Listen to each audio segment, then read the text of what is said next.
সাংবাদিক ভাইরা, গত ৫-৬ বছর ধরে পাবনা জেলা বিএনপি, সাঁথিয়া উপজেলা বিএনপির কোনো কমিটি না দিলেও 14/11/2024 ইংরেজি তারিখে 24 সদস্য বিশিষ্ট একটি উপজেলা বিএনপি কমিটি ঘোষণা করে।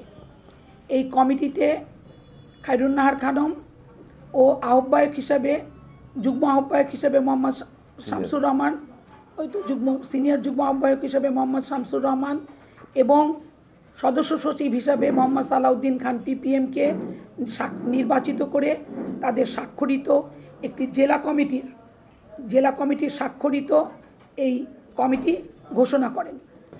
দলীয় শৃঙ্খলা ভঙ্গ করে নবগঠিত কমিটির সিনিয়র যুগ্ম আহ্বায়ক, শহীদ রাষ্ট্রপতি ও বিএনপির প্রতিষ্ঠাতা সভাপতি, স্বাধীনতার ঘোষক জিয়াউর রহমান, বীর উত্তম, সাবেক 3 বারের সফল প্রধানমন্ত্রী বেগম খালেদা জিয়া ও আমাদের বর্তমান ভারপ্রাপ্ত চেয়ারম্যান তারেক রহমানের ছবি সহ বিএনপির জেলা আহ্বায়ক হাবিবুর রহমান হাবিব ও সদস্য সচিব অ্যাডভোকেট মাকসুদুর রহমান মাসুদ খন্দকারের ছবি সম্বলিত একটি ব্যানার তৈরি করে 15/11/2024 তারিখে বেড়া সিএনবি মোড়ে একটি ঝাড়ু মিছিল করে, যা আপনারা মিডিয়ার মাধ্যমে হোক অথবা কেউ সচক্ষে হোক আপনারা প্রত্যক্ষ করেছেন।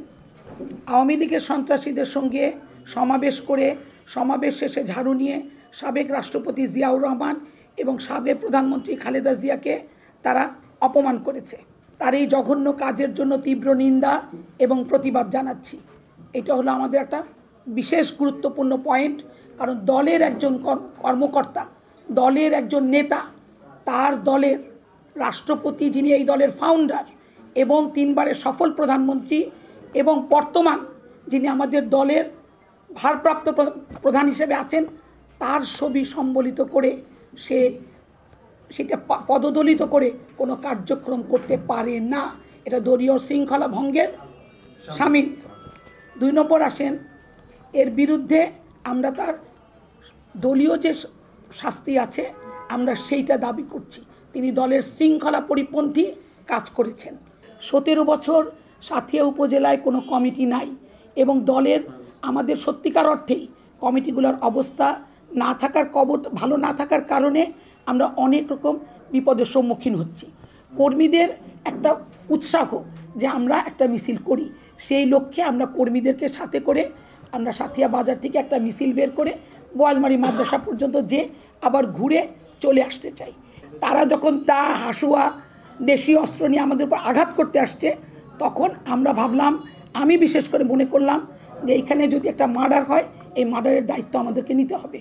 সুতরাং আমাদের পিছু হটে যাওয়া ভালো এবং আমরা পিছু হটে গেলাম। তারপরের পরিস্থিতি আপনারা দেখেছেন যে ট্রাকে করে তারা অস্ত্রশস্ত্র নিয়ে বিভিন্ন সাথিয়ার বিভিন্ন এলাকায়, বিভিন্ন মসজিদের ভিতরে আমাদের কর্মীরা যেখানে অবস্থান নিয়েছে